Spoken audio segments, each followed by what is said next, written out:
Dahil, again, sabi po ng Matthew 4:4, hindi lamang ang tao nabubuhay sa tinapay, kundi nabubuhay din sa salita ng Diyos na namumutawi sa kanyang mga bibig. Amen?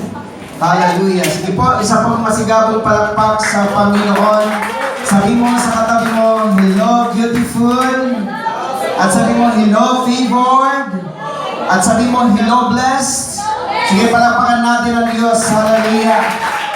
Mga kapatid, before we listen the Word of God, tayo po ay nasanay, atin ang kinagawian, mga kapatid at kinaugalian, na tayo po ay magdeklara ng mga mabubuting bagay before we listen the Word of the Lord. Amen? Of course, we will do it by faith and by confidence, brethren in Christ. Sabi nga po natin, thank God I am prosperous. Because I'm blessed by the Lord. Greatly blessed. Extremely blessed. Highly favored. Deeply loved. Sabi mo, thank God I am your child. I cannot be denied. I am your beloved. Everything in my life is well. Sige, mas malakas dyan. Sabi mo, my life is well. My family is well. My job is well. My business is well. At sabi mo, my study is well. Sabi mo, in the presence of God, nothing is missing, nothing is broken. Sabi natin, all is well. Sige, palakpakan natin ang Panginoon. There is no such, sabi natin, pinakamaganda at pinakamainam na lugar kundi ang presensya ng ating Panginoon. Sadsantaya po, brethren in Christ, ang ating series about the attributes of God. Pag sinasabing attributes, we are tackling, mga kapatid, ng characteristics, traits ng ating Panginoon para the more we know the Lord, the more we will trust in Him. And we're still here in Book 4, which entitled, He is, who He is between us. And Psalms 18:2, the Lord is my rock, my fortress, and my deliverer, my God, my King, and firm strength, in whom I will trust and take refuge, my shield, and the horn of my salvation, my high tower. Kaya anuman mga kapatid, ang mga bagay na ating pinagdadaanan, let us always remember na ang Diyos ang ating kanlungan, kublihan, mga kapatid, sa panahon ng ating mga kabagabagan. Let us review, mga kapatid, sa ating pong mga tinalakay na part 1. Siya ang Diyos na ating kaagapay. He is the God, our helper in Hebrews 13:6. In part 2, siya ang Diyos na ating kaibigan. He is the God, our friend in John 15:15. In part 3, siya ang Diyos na ating karamay. He is the God, our sympathy in 2 Corinthians 1:3. In part 4, siya ang Diyos na ating kublihan. He is the God, our refuge in Psalm 62:7 hanggang 8. In part 5, siya ang Diyos na ating kanlungan. He is the God, our shelter in Psalm 61:3 and 4. In part 6, mga kapatid, siyang Diyos na ating katibayan. He is the God, our foundation. In Isaiah 28:16 in part 7, siyang Diyos na ating kalasak. He is the God, our shield. In Psalms 3:3 in part 8, siyang Diyos na ating kakampi. He is the God, our defender. In Psalms 56:9 in part 9, siyang Diyos na ating kapayapaan. He is the God, our peace. In 1 Corinthians 14:33 and part 10, siyang Diyos na ating katiwasayan. He is the God, our tranquility in Jeremiah 33:16, and that was last Sunday. At tinalakay po natin at tinakronim natin ang salitang HELP, H-E-L-P, living with a peaceful home, living with a peaceful emotion, living with a peaceful living, and living with a peaceful place, brethren in Christ. So we can have a peaceful home, emotion, living, and place. Sabi mo nga sa katabi mo, I like that. Part 11 na po tayo, mga kapatid. Are you happy? Yes! Praise the Lord. Hallelujah.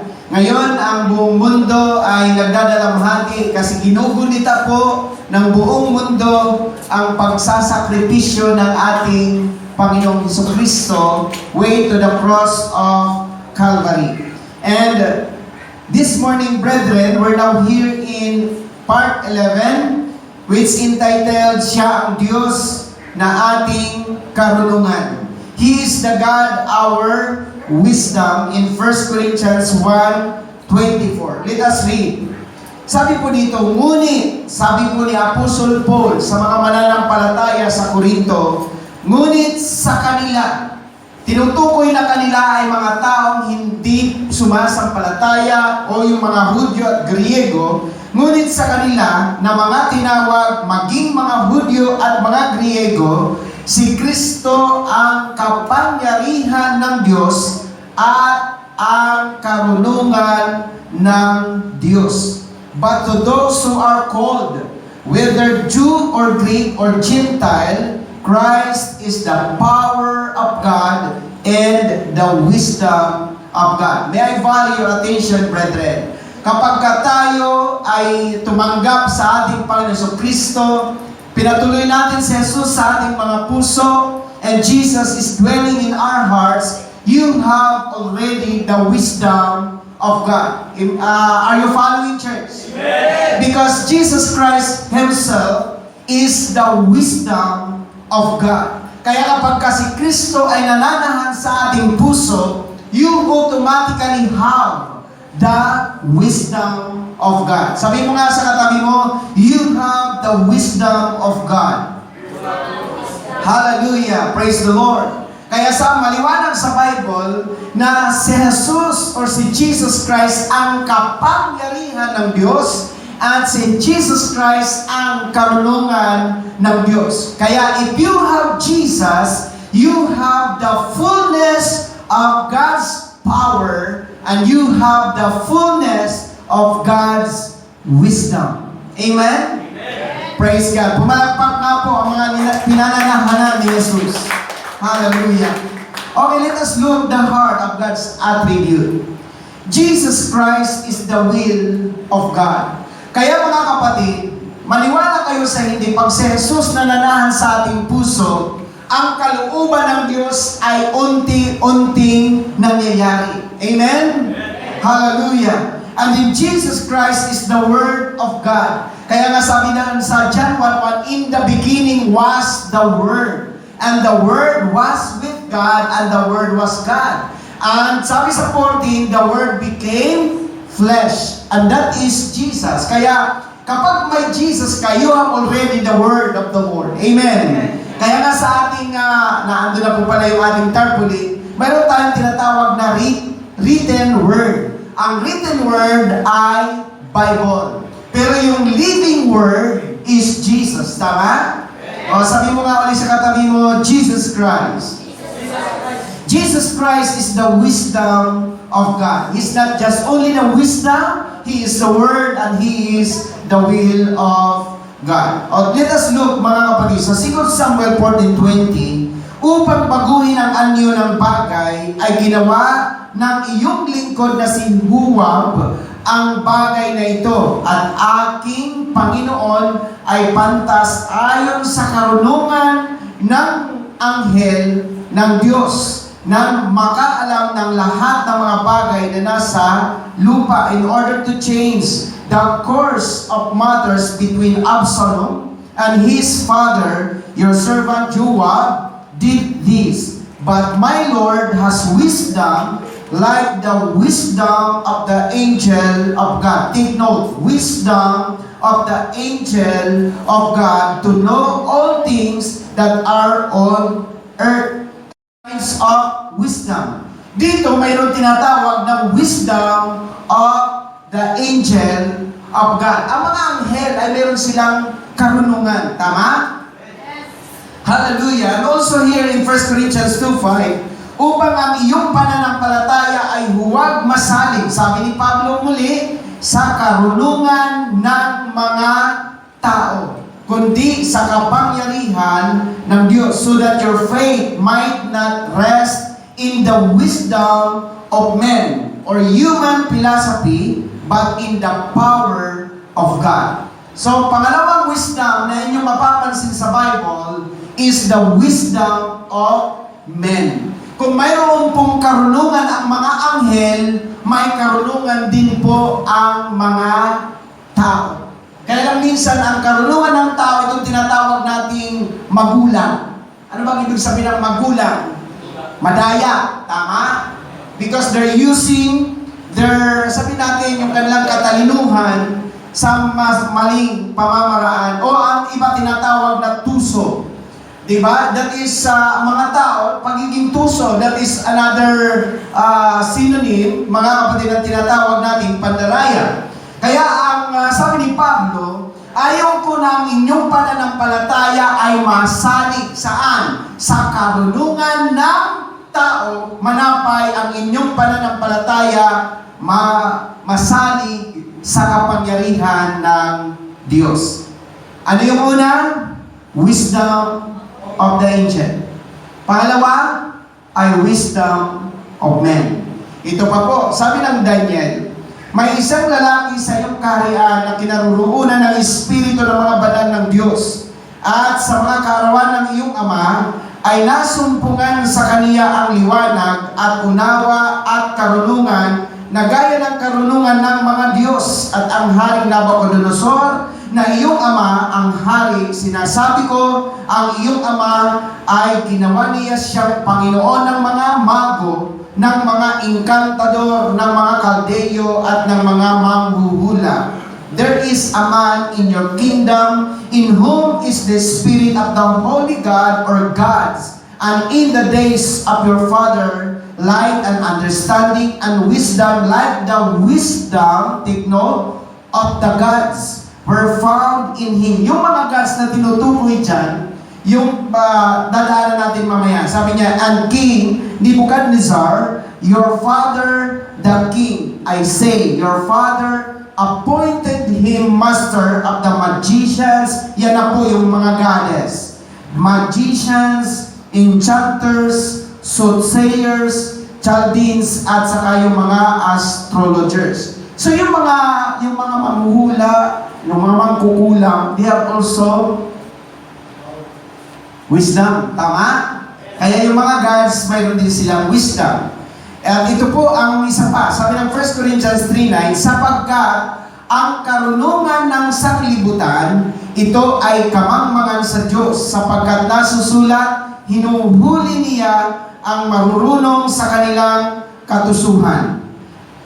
For these words, wisdom, take note again, words, wisdom is foolishness, absurdity, and stupidity with God. For it is written, He lays hold of the wise in their own craftiness. So dito mga kapatid, natatanda niyo ba? Mayroong wisdom of the angel, mayroon tayong wisdom of men, mayroon tayong wisdom of gods, at mayroon tayong wisdom of the world. So yung wisdom of the world, ito yung makikita natin. Kita nyo po mga kapatid, ang kalang-kalang ngayon, ang daming mga modus operandi ngayon. Di ba may mga scam? Iyan po mga kapatid ay gawa ng mundo. Hallelujah. Amen? Praise God. Minsan may tumawag sa akin. Sabi niya, kami po ay humihingi ng tulong. Ikaw po ba yung may-ari ng Yearlits? Praise the Lord. Kami po lahat ng mga kumpanya, hinihingan namin ng tulong para kami survive. Sabi ko, ayoko, sabi niya, hindi pwede. Yung pala is kami yung kausap ko. Are you here, church? So nowadays, ay maraming scammer. Yung kanilang pag-i-scam, that is world's wisdom. Ginagamit nila ang kanilang katusuhan o katalinuhan upang mandeceive ng tao. Ngayon, tingnan natin, i-compare po ang world's wisdom and God's wisdom. 1 Corinthians 1:20 and 24. Saan naroon ang marunong? Saan naroon ang iskriba or yung mga teachers of the law? Saan naroon ang mapagmatuwid sa sanglibutang ito? Hindi ba ginawa ng Diyos na kamangmangan ang karunungan ng sanglibutan? Sapagkat yamang sa karunungan ng Diyos ay hindi makilala ng sanglibutan ang Diyos sa pamamagitan ng kanyang karunungan, ay ginalugdan ng Diyos na iligtas ang mga nagsisisampalataya sa pamamagitan ng kamangmangan ng pangangaral. Sabi niya, where is the wise man, the philosopher? Where is the scribe, the scholar? Where is the investigator, the logician, the debater of this present time and age? Has not God shown up the nonsense and the folly of this world's wisdom? For with the world, sabi niya dito, with all its earthly wisdom failed, sabi niya, to perceive and recognize and how God, by means of its own philosophy, God in His wisdom was pleased through the foolishness of preaching salvation procured by Christ and to be had through Him to save those who believe, who clung to and trusted in and relied on Him. Napakahaba. Kaya ay ikinontrast ang wisdom of God and wisdom of the world. Kaya bilang mga born again, bilang mga Kristiyano at bilang mananampalataya, we ought to have the wisdom of God. Amen? Okay, sabi natin, wisdom of God. Kanina, ang tanong, bakit napakamahalaga ang karunungan ng Diyos sa buhay ng isang Kristiyano? Kung ako po ang tatanungin ninyo, sobrang napakamahalaga. Bakit? Because in decision making, we need the wisdom of God. Tama ba? Sa ating mga pagpapasya, sa ating mga pagdidesisyon, we need the wisdom of God. Dahil automatically, if we don't have the wisdom of God, we will end up in a wrong decision. Kaya nga sabi ko nga sa mga binata, mga dalaga, alam niyo po mga kapatid, ang panliligaw, praise the Lord, ang panliligaw, hallelujah, pakipatay ng Bluetooth, kasi naka-Bluetooth, praise God. Tingin kayo sa akin. So, ang panliligaw, mga kapatid, is not a joke. Sabi nga ninyo sa katabi mo, it's not a joke. Hallelujah. Kasi akala ng iba, biro-biro. Tandaan po natin, ang nakasalalay dyan ay ang puso na pwedeng masaktan. Tama ba, Sister Joy? Hallelujah. Kasi ang puso na yan is vulnerable na masaktan. Kaya, mga kapatid, ang panliligaw, hindi po siya joke. Amen? Ngayon, bakit ko binabanggit? Kasi, in courting, we need wisdom. Hallelujah. Kasi alam niyo po, bago kayo manligaw, kung may wisdom kayo ni Lord, mararamdaman mo kung siya ang nararapat para sa iyo. Tama? Hallelujah. Praise the Lord. Sabi mo nga sa katabi mo, I like that. Kasi nakakalungkot ang mga kabinatanan ngayon, manliligaw, mag-cool off, mag-break up, maghahanap na naman ng iba, manliligaw, mag-cool off, mag-break up. Ano ba ginagawa natin yan? Tingin kayo, huwag kayong masasaktan. Yung mga ganon na sitwasyon o relationship is not the wisdom of God. That is the wisdom of the world. Iyan po ay galing sa sanlibutan. Amen? Dati-dati, mga sa panahon namin noon, yung mga dalaga, matanda na po ako, magsisikwenta na po ako. Hallelujah. Praise God. Ang mga babae noon, pag nagsuot sila hanggang sakong ang kasuutan kasi pag nakita ang kanyang mga legs, ito po ay parang kawalan ng dignidad sa kanila. Are you heard, church? Ang babae dati, pag nahawakan mo sa kamay, pakiramdam nila, marumi na sila at kailangan nyo silang pakasalan. Praise the Lord. Dati-dati, pag naliligaw sila, hindi sa text, hindi sa cellphone, sa harap ng mga magulang. Hallelujah. Nagkakaintindihan ba tayo? Pero ngayon, sa paglaon ng panahon, ang mundo ay nakurap. Bakit? Kasi ngayon mga kapatid, hindi lamang po ligaw dito, ligaw doon. Nangyayari na po ang tinatawag na sex outside marriage. Ibig sabihin, mga kapatid, hallelujah, hindi pa mag-asawa, may nangyayari na at may namamagitan na sa kanila. So ang tawag dyan mga kapatid is wisdom from the world. Kasi yan ang takbo ng mundo ngayon. Actually, marami akong nakausap sa niya, Pastor, hindi na uso ngayon ang kasal. Bakit? Kasi pagka hindi kayo nagkaintindihan, madali na lang maghiwalay. And that is the world concept. Pero sa Bible, sabi ng Bible, I hate divorce. Ayaw ng Diyos ang paghihiwalay. Kaya kung ikaw, you have the wisdom of God, bago mo pasukin ang isang relasyon, ipag-pray-pray mo kay God kung siya na nga, kasi mahirap yung maging playboy tayo. Amen? Hallelujah! Pag-isipan lang 7 beses. Amen? Siya na nga. Siya na nga ba? Siya na nga ba? Siya na nga ba? Praise the Lord. Sabi mo nga ulit sa katabi mo, wisdom of the world and wisdom of God.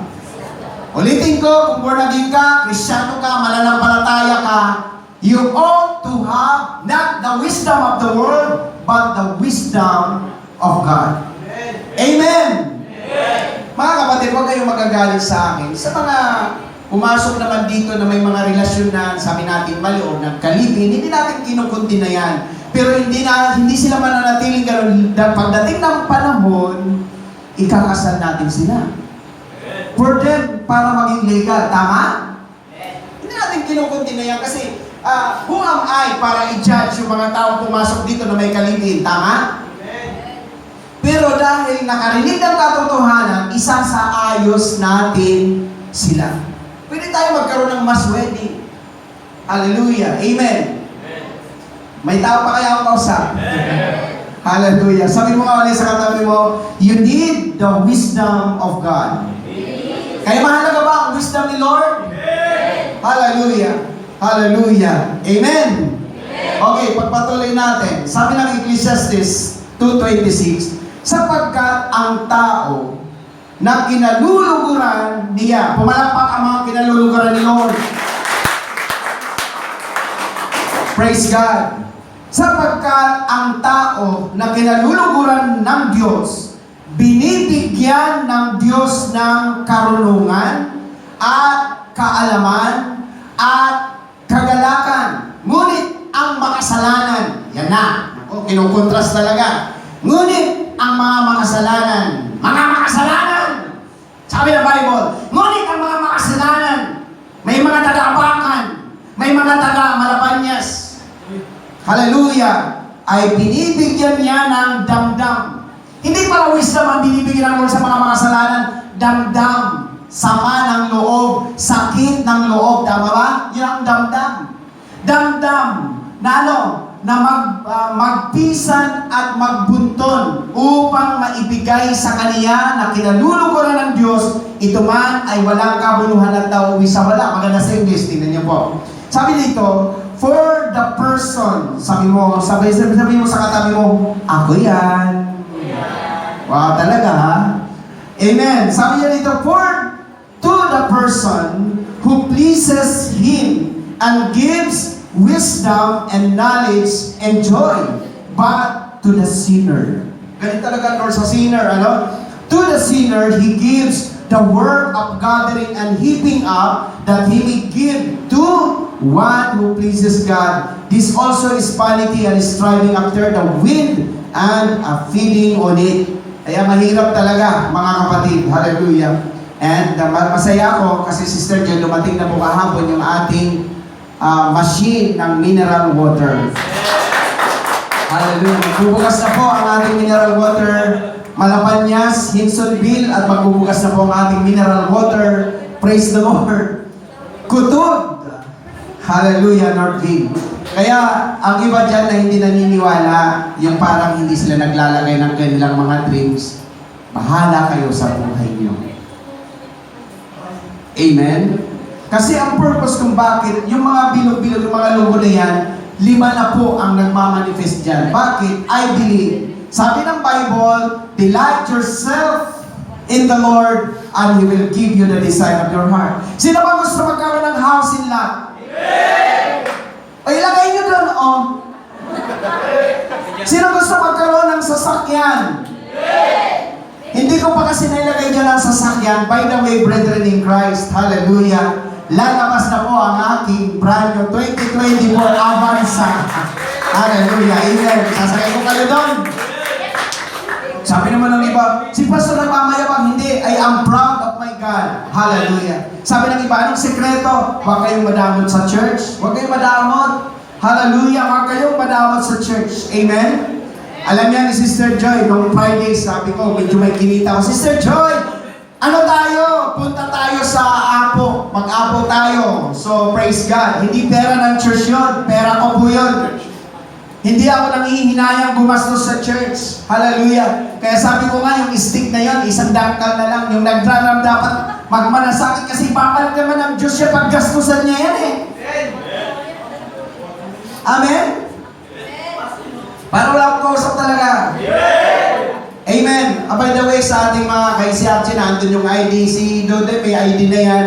Hindi ko lang nadala kanina, naka-prepare na. Nakalimutan ko pa, Sister Joy. Hallelujah. So, sa linggo, naandun na. Amen?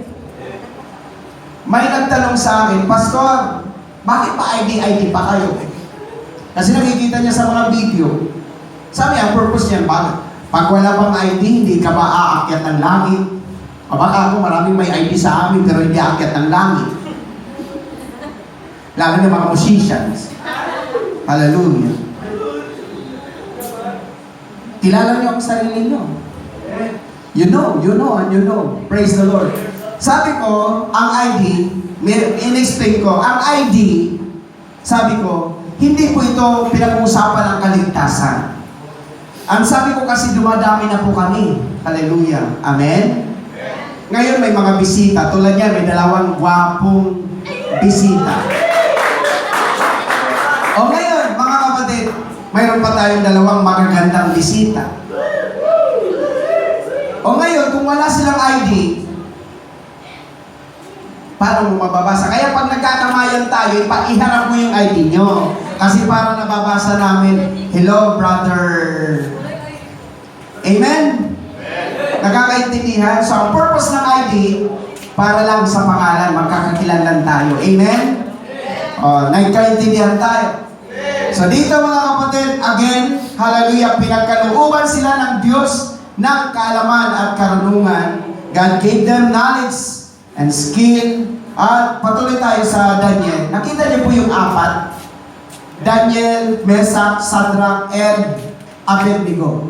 Sabi dito, tungkol nga sa apat na binatang ito. Sana yung apat na yan, si Sian, si Mikailo.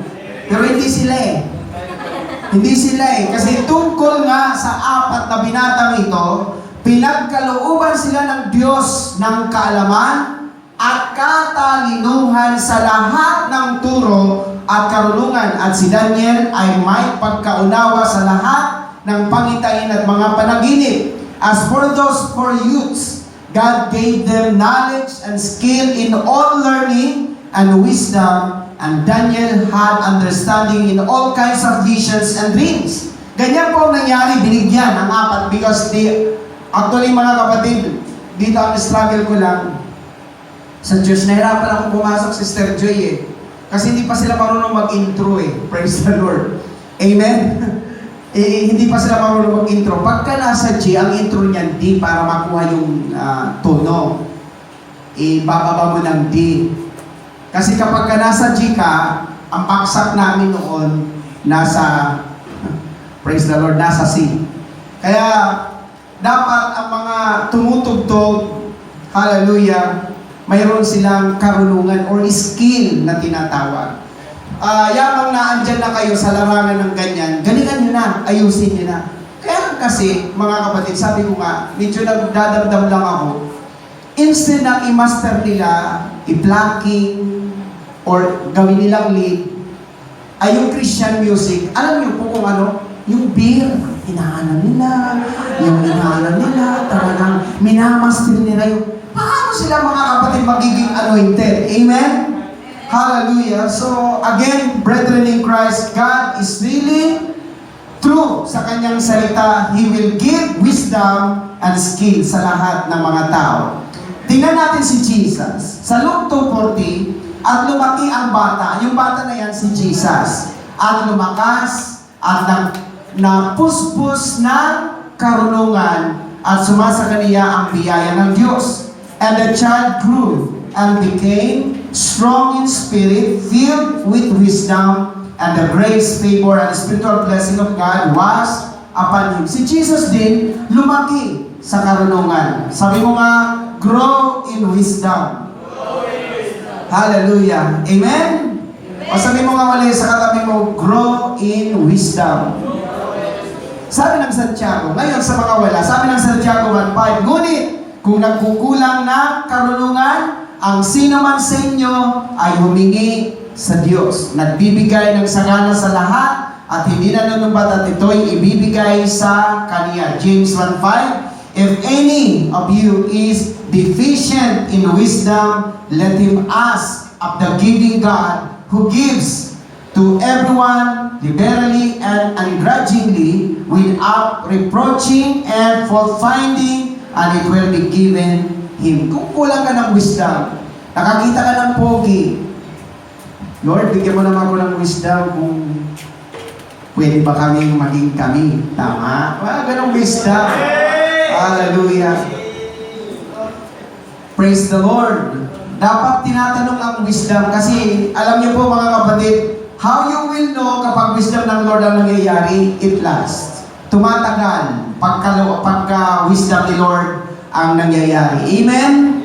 O sabi mo nga sa katabi mo, just ask. Hingi lang kayo, hingi. Praise God. Hallelujah. Walang masama. Wisdom. Hindi po yung sino. Di ba, nalala ko, sino ba sa inyong mga nagmamahal? Di ba may ang iba bulaklak? Di ba, Sister Ja, bulaklak? Yung pinipilas ang bawat pinipilas. Ano ba yung sinasabi nila nun habang ano yung bulaklak? She loves me. She loves me not. She loves me. She loves me not. Hindi po yun talaga totoo yun, mga kapatid. Itanong mo kay Lord kung ang wisdom na galing sa Kanya and He will tell you. Amen? Amen po ba? Praise God. Palapakan niyo sa paa si Lord. Okay, number 1. Iano natin ang RCS. I-acronym natin. We possess the riches of God's wisdom. Romans 11:33. O kalaliman ng mga kayamanan ng karunungan at ng kalaman ng Diyos, o di matingkalang mga hatol niya at hindi malirit na kanyang mga daan. Matindi malalalim ang Tagalog. O the depth of the riches and wisdom and the knowledge of God, how unfathomable, inscrutable, unsearchable are His judgment, His decision, and how untraceable, mysterious, undiscoverable are His ways, His methods, His paths. So dito mga kapatid, sabi ng Bible, riches of His wisdom. Sabi mo mga, mayaman ang karunungan ni Lord. Amen? Amen po ba? Praise God. By the way, nagwawanted kami ng delivery boy. Di ba, Sister Joy?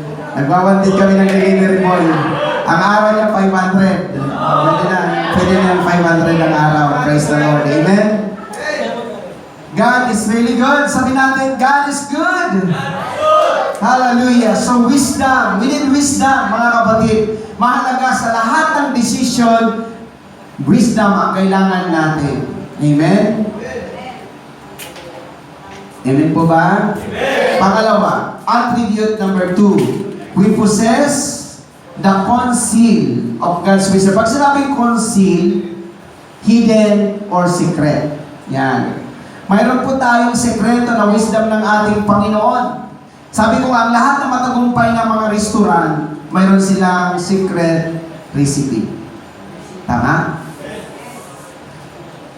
Ang mga Kristiyano din, mayroon din tayong sikretong karunungan. Amen?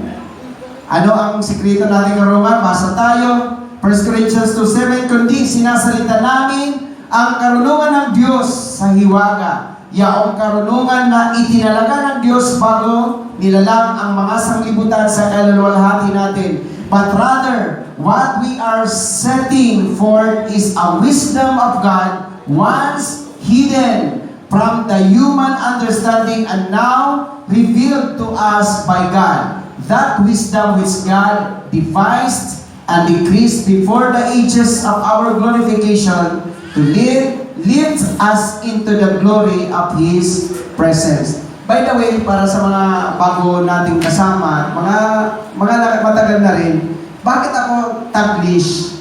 Kasi inaano po natin ito sa Facebook. Facebook.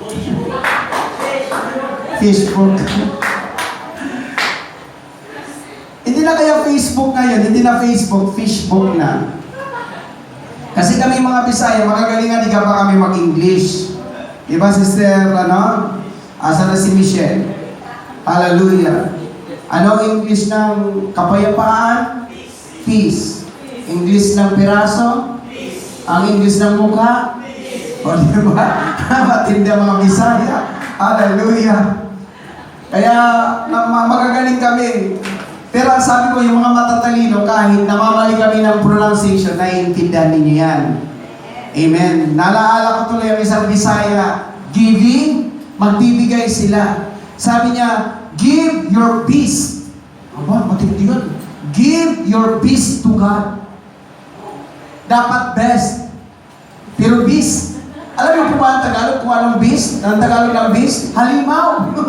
Praise the Lord. Parang sinasabi niya, ibigay niyo ang mga halimaw niyo kay Lord. Hallelujah. Pero doon sa mga matalino, naiintindihan na ibig sabihin ng mga beast. Best yun. Actually mga kapatid, ang mga Bisaya, pag nag-praise the Lord, hindi praise the Lord, praise the Lord. Amen. Praise the Lord. Praise the Lord. Amen. O palapakan niyo si Lord. Amen. Kaya mga kapatid, kailangan natin ang wisdom ng Panginoon. Yan ang sekreto natin. Amen? Mag-pray tayo sa ating Panginoon. Amen? Hallelujah. Salamat sa Diyos dahil mabuti ang ating Panginoon. Pangatlo, I'm about to be done. Attribute number 3, we possess the Spirit of God's wisdom in Ephesians 1:17 upang ipagkaloob sa inyo ng Diyos ng ating Panginoon Kristo na Ama ng kalwalatian ng Espiritu ng karunungan at ng pahayag sa pagkakilala sa Kanya. For I always pray to God of our Lord Jesus Christ, the Father of glory, that He may grant you, ano daw i-grant? A spirit of wisdom and revelation of insight into mysteries and secrets in the deep and intimate knowledge of Him. Sabi ng Bible, Spirit of wisdom. Sabi nga po natin, Spirit of wisdom. Amen? Hallelujah. So, ang Spirit of wisdom, mga kapatid, yan po ay naiintindihan. Actually, mga kapatid, may mga tao na sinasabi nila slow learner, mayroong tinatawag na fast learner, minsan, paulit-ulit mo nang sinabi, hindi pa naiintindihan. Nano? Ganito yun anak, ganyan. Kadlo? Nano? Praise the Lord. May mga tao na para bang slow learner, pero may mga tao na hindi ka pa natatapos, alam niya na yung gusto mong iparating. Tama? Pero dito mga kapatid, we have the Spirit of wisdom na naiintindihan natin ang mga mysteries, sekreto. Tulad sa akin, tingin kayo sa akin mga kapatid. Dati nahiwagaan ako sa Bible. Kasi di ba ang unang tao sino? Si Adan at si Eva. Si Adan saan galing? Sa putik, sa lupa. Si Eva saan galing? Sa tagiliran ni Adam. Tama? Kaya may nagturo ako niya, kaya pala mga lalaki mabaho kasi galing sa lupa. Kaya pala mga babae daw medyo mabango kaysa lalaki kasi galing na sila sa laman, hindi na sila galing sa lupa. Kaya kita niyo po, mag-amuyan kayo dalawa kung sino mabango. Mas mabango ang babae kaysa lalaki. Amen, church. Amen. Agree ba kayo? Sabi naman lang ibang lalaki, di siguro pastor may putok ding babae. Hallelujah. O, tingin kayo sa akin mga kapatid, kasi malapit naman ako din matapos. Ngayon mga kapatid, if you have the Spirit of the wisdom of God, you can have perceive or you can fathom the secrets. O balikan natin ang istorya. Si Adan, galing sa lupa. Si Eva, galing sa tagiliran ni Adam. Ngayon, iyan sabi doon ng Bible, iiwan ng lalaki at ng babae ang kanilang mga magulang at magsasama sila sa isang tahanan. Tingin kayo. Tanong ko, may magulang ba si Adan at saka si Eva? O ngayon, bakit binanggit na iiwan ang kanilang mga magulang? So ngayon, kung ikaw ay mayroong wisdom of God, you will understand na ang sabi ni Pablo, ang tinutukoy pala doon yung church at saka ang Panginoon Kristo. Hindi pala si Adan at saka si Eva. Amen? Hallelujah. Kaya ang Diyos, tulad pa, isa pang mystery sa Bible. Ang sabi ng Genesis, kauna-una ang Bible sa book in the Bible. Genesis 3:15, sabi ng Bible, dudurog ng sakong at dudurog ng ulo. Alam niyo po mga kapatid, that is the first prophecy in the Bible and it speaks about God. Sino ang dumurog sa sakong ni Jesus? Si Satan sa crucifixion kasi pinako ang kanyang paa.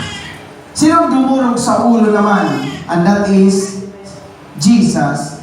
Yung plano ni Satanas ay kanyang dinurog.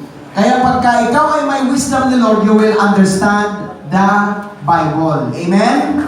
Okay, tingnan po natin, summarize po natin. Sabi niya, mga kapatid, we possess the riches of God's wisdom, we possess the conceal of God's wisdom, and we possess the spirit of God's wisdom. And that is RCS. Last verse, mga kapatid. Ito gusto kong maging panalangin natin. Sabi po dito sa 2 Chronicles 1:11 and 12. At sinabi ng Diyos kay Solomon, the third king of Israel, sapagkat ito ang sumasa iyong puso. May desire si Solomon. Anong desire ni Solomon? At hindi ka humingi ng kayamanan. Ano pa po? Hindi ka humingi ng kayamanan, pag-aari o karangalan, unang buhay man na nangapupuot sa iyo o humingi ka kay hindi humingi ka ng karunungan at kaalaman sa ganang iyong sarili upang iyong mahatulan ng aking bayan na aking pinagagawan sa iyo sa iyo na hari. Karunungan at kaalaman ay nabigay sa iyo at bibigyan kita ng kayamanan at pag-aari at karangalan na walang hari na nauna sa iyo na nagkaroon ng ganyan o sino man ay magkakaroon ng ganyang pagkamatay mo. God replied to Solomon, because this was in your heart, this was your desire, and you have not asked. Hindi siya humingi ng riches, position, honor, and glory of your life, of your force, or even for long life, but have asked. Anong hiningi ni Solomon? Wisdom and knowledge for yourself, that you may rule and judge my people over whom I have made you king. Wisdom and knowledge are granted to you. Binigyan ng Lord ang wisdom, pero may kadagdagan. And I will give you riches, possession, honor, and glory, such as none of the kings had before you, and none after you shall have their equal. Never, matatapos na rin naman ako. Pinamili kasi si Solomon ng Diyos. Anong pipiliin mo, Solomon? Which you will choose? Riches o wisdom? Pero Solomon choose not the riches, he choose wisdom. Pero sabi ng Lord, sige, bibigay ko sa iyo ang wisdom, pero idadagdag ko na rin sa iyo ang kayamanan, glory, everything. Hallelujah. Kasi sabi ko nga, riches cannot make wisdom, but wisdom can make riches. Only thing. Hallelujah. Ang kayamanan hindi kayang maglikha ng karunungan, pero ang karunungan kayang lumikha ng kayamanan. That's why Solomon chose wisdom rather than riches. Pero tingin kayo sa akin, pag humingi ka ng wisdom kay Lord, ibibigay ng wisdom, pero dadagdag pa ang kayamanan. Gusto niyo ba yun, mga kapatid? Sabi dito sa last slide, hallelujah. Sabi po sa last slide, mga kapatid, sabi niya, choose wisdom that give glory. Choose wisdom that give riches. Choose wisdom that give abiding life or long life. Choose wisdom that give possessions. And choose wisdom that give honor. Ang tawag dyan ay grant. Mga kapatid, pili mo ang wisdom. Kaya ako sabi ko kay Lord, lagi mo kaming bigyan ng wisdom. Hallelujah. Mga kapatid, ipag-pray niyo po kasi yung mga kausap ko po ngayon ay mga puno ng mga Department of Agrarian Reform. Hallelujah. Baka makadikit ako doon at sasabihin ko, baka pwede niya naman bigyan ng highly favored ng isang lote.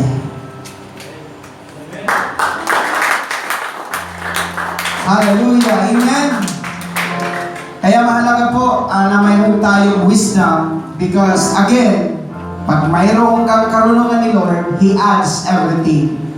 Mayroon ka ng karunungan, mayroon ka pang kayamanan.